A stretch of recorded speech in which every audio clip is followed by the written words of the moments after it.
Hey everybody, welcome to Community Conversations, where we're talking about how culture drives business.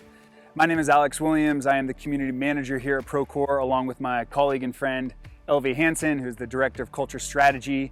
And we are exploring visual tools that help create culture. Let's dive right in.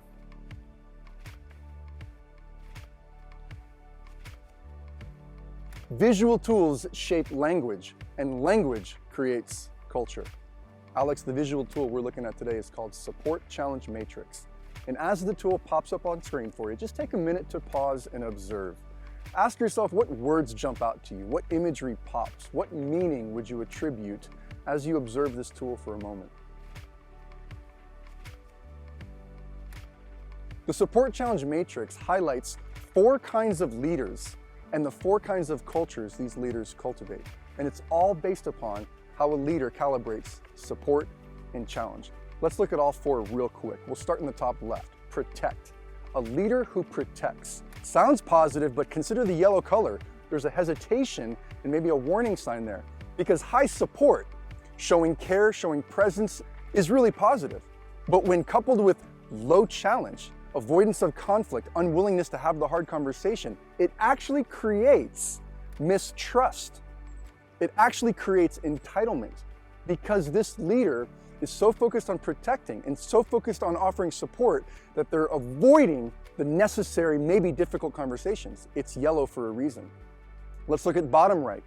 Dominate. A leader who dominates brings high challenge, making sure they know the standard is high and they're going to hold them to that high standard, but also lacking support and care. That's a dominating culture. Fear and manipulation run rampant in these kinds of cultures. Look at the bottom left. Abdicate. A leader who abdicates. It's low support and low challenge. This is like the DMV and the post office in many spaces, right? It's apathy and low expectation, and we've been there. And then the goal, obviously in green, liberate. A leader who liberates creates empowerment and opportunity by making sure the team knows that they are for them and willing to have the hard conversation, because at the end of the day, the goal is to get to where we've never been. It takes vision, it takes hope, it takes care, it takes support, and it takes challenge. The goal for the Support Challenge Matrix is to create an opportunity for us to identify maybe where our tendencies are and where our goal is. And I'd offer to you that most of us start in either protect or dominate. Most of us naturally bring a high amount of support or a high amount of challenge. And the opportunity for us is to grow. And that's the goal here. A culture of empowerment and opportunity requires leaders who are willing to calibrate support and challenge. So as we take one more glimpse at this tool, consider for yourself, what is a 1-degree application point that you can bring for yourself? Where do you need to grow? How can you take this knowledge and this tool and this language and help increase your capacity to influence and impact your team? What do you need, support or challenge? What does your team need, support or challenge? And how do we continue to calibrate both of those together to create cultures of empowerment and opportunity? Thanks for joining us. Now that we've learned about the visual tool, the Support Challenge Matrix, we wanted to get a personal perspective on this. Alex, you and I have been friends for a while. We've talked a lot about the Support Challenge Matrix and the impact it's had on us.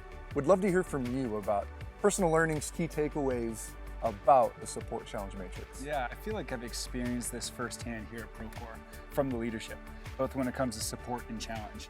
And for me, being supported looks like affirmation, and being challenged looks like being held accountable to the promise that I made on my deliverables. And I've experienced that both. I feel as though I'm a byproduct of the culture that's been implemented here at Procore, which I'm very, very grateful for. And on the flip side of things, I have a tendency to protect. So in my own personal leadership, I tend to be very good at encouraging or supporting people. But when it comes to challenging others, that's a little bit more difficult for me. And so what I'm really trying to put into practice is not necessarily supporting people less, but just bringing up my ability to challenge, to match that in order to really try to liberate those that I'm leading. Yeah, again, the goal is to calibrate high support with high challenge. And so if the tendency is towards to protect, it's not about bringing less support, it's about just introducing more challenge. And then conversely, if the tendency is to dominate or bring high challenge. We're not saying bring less challenge, we're just saying add more support. So thanks for the personal insight. And for you watching, as you're thinking about the support challenge matrix, the question is, again, what's the application for you?